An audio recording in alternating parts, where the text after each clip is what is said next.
OK. Dessin numéro 3. Fait que là, on va avoir une nouvelle fonction là, pour ça. Là. On a nos cotations, on sait comment faire. Mais c'est ces lignes-là qu'on va avoir de la difficulté à faire. Là. Je vais vous montrer comment faire ça. Vraiment, c'est la ligne extérieure-là, puis ces deux lignes-là. OK? Il manque une coupe d'informations sur le dessin. Fait que vraiment, il devrait avoir une cotation qui dit que cette ligne-là, OK, elle va dans le milieu de celui-ci. OK? Même chose pour celle-là. Ça veut dire que cette ligne-là, elle part de 1,5 de cette distance-là. Fait que la personne qui a fait le dessin, là, il a oublié une coupe de cotation. OK? Fait que, le symbole ici, à côté du 2, c'est diamètre. Là, si je vais trop vite, là, fais juste reculer la vidéo puis retourne.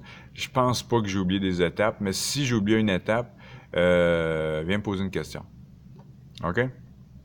Fait qu'on regarde ça. En bas, c'est 3. Après ça, je monte de 3.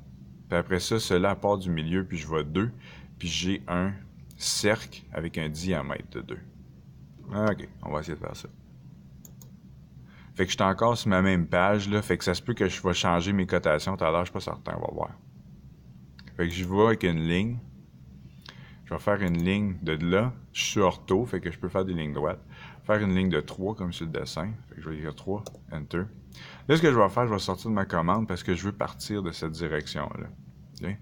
Pour retourner dans la ligne, je vais juste peser sur Enter parce que ça retourne à ma commande précédente. Ligne, je spécifie le bout.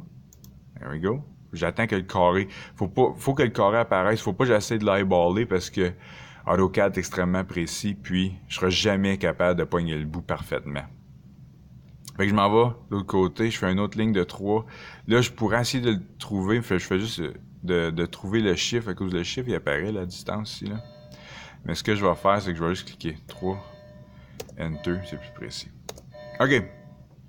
Là, je vais faire mon cercle au bout. Je vais aller à cercle, on n'a jamais fait avant. OK? Là, ça dit spécifie le centre du cercle. Moi, je veux le centre du cercle ici. Voilà. Fait que si je regarde en bas, OK? Là, ce que ça fait, c'est que ça fait un cercle avec le rayon, parce que ça part du centre.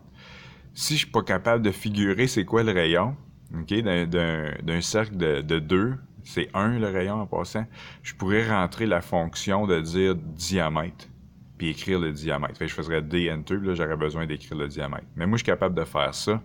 Fait que la moitié de 2, c'est 1. Fait que je veux un cercle avec un rayon de 1, ça va me donner un cercle avec un diamètre de 2. Voilà. Là, hein, on va aller dans... Là, il y a un piton en bas qui s'appelle acrobge. Fait que ça veut dire accrocher après les objets. OK? Accrochage aux objets. Fait que si on fait un right-click là-dessus, OK? On peut aller dans les paramètres. Puis on va aller changer une couple de choses. Moi, je veux être capable de trouver le milieu des lignes. OK? Fait que là, il y a plein de choses qui sont sélectionnées, comme les extrémités. Ça, on l'a utilisé. On a utilisé les intersections. OK? Mais je veux être capable de trouver le milieu des lignes. Fait que ça, c'est important à l'avoir. Là, il y en a un autre qui s'appelle une tangente. Ça, c'est la fonction que je veux avoir pour faire mes lignes que je savais pas trop comment faire. Fait que je vais aller choisir tangente. Fait que ça, c'est toucher un cercle sans rentrer à l'intérieur. Ça, c'est la définition d'une tangente. Fait que je clique sur cette affaire-là. OK?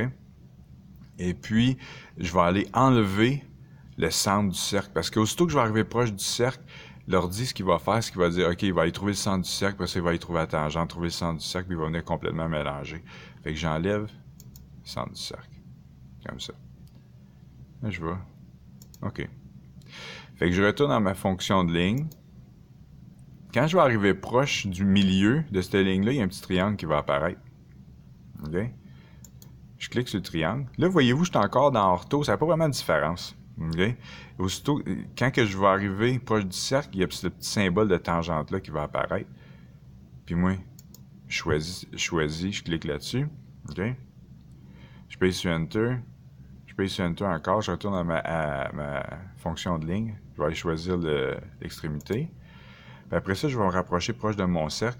Là, j'attends de voir le symbole de tangente. Il faut faire attention de ne pas voir le symbole carré parce que ça va aller à l'extrémité de ma dernière ligne. Puis ça, c'est pas ça que je veux. Je veux avoir la tangente. Fait que je vais aller proche de mon cercle encore. Je vais voir le symbole de tangente apparaître. Je clique. Ces deux lignes-là sont faites. Je vais prendre ligne encore. Trouver le milieu de ma ligne ici. Cliquer. Oh, là, j'ai oublié mes dimensions. Je veux juste aller voir. Fait que cette ligne-là, elle a 2. Comme ça, il y a une ligne qui va partir du centre, va aller au bout de là. Puis il y a une ligne qui va aller faire une tangente sur le cercle. Fait que là, je suis là. La distance, c'est 2. Comme ça. Là, je vais aller. Il y a une ligne qui va à l'extrémité de cette ligne-là. Je peux aller sur Enter pour sortir de ma commande. Je peux aller sur Enter pour revenir dans la ligne. Je vais chercher l'extrémité. Quand le symbole de tangente il apparaît, je clique dessus. Puis voilà. Mon dessin est fait. Là, ce que je vais faire, je vais le tasser parce que je suis proche de mes autres dessins pas mal. Je vais choisir tout. Je vais le déplacer. Là, je devrais le déplacer à partir de là. Vraiment, ça n'a pas de différence. Là, je vais juste enlever mon ortho. Voilà, on va avoir un petit peu plus de place comme ça. Là, je vais mettre mes cotations dessus. Je pense que des cotations de 0.1 partout devraient être correctes. Je vais aller à cotation. Faire cotation linéaire. Je vais aller rentrer mes affaires. Comme ça. Faire un autre linéaire. Hein? Là, je veux l'avoir. Je vais la mettre exactement à côté de l'autre. Voilà. Ça va être plus beau. Là, vraiment, ce que j'aurais dû faire, voyez-vous comment que la ligne de cotation passe dans mon dessin? Ça, j'aurais pas dû faire ça. Fait que ce que je vais faire, c'est que je vais l'effacer. OK? Puis je vais faire une autre cotation linéaire, mais je vais aller choisir le coin à la place. Puis là, ma cotation, ma ligne verte n'est pas dans mon dessin. Voilà, j'ai fait ça. Tout à l'heure, on avait dit qu'il manquait cette mesure-là. On va aller la rajouter.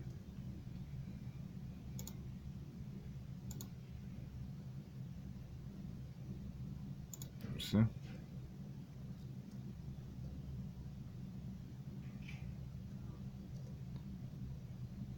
Choisis l'intersection.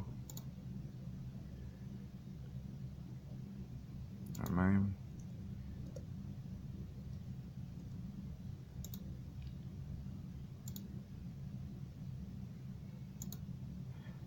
Voilà. Je pense que c'est tout ça. Je pense que j'ai besoin de mon diamètre de cercle. Fait que je vais aller à cotation. Diamètre. Je choisis mon cercle. OK? N'oubliez pas ce que je vous ai dit tantôt, là. C'est que je veux pas avoir une ligne avec un angle bizarre. Fait que tu pourrais aller à 90 degrés, perpendiculaire, ou tu pourrais aller à... Moi, j'aime mettre mes cotations à 45 degrés. Là, j'essaie de mettre ma cotation à la même distance que j'ai mis mes autres. Juste pour que ça soit plus propre. Puis, voilà, ça c'est mon 3e dessin.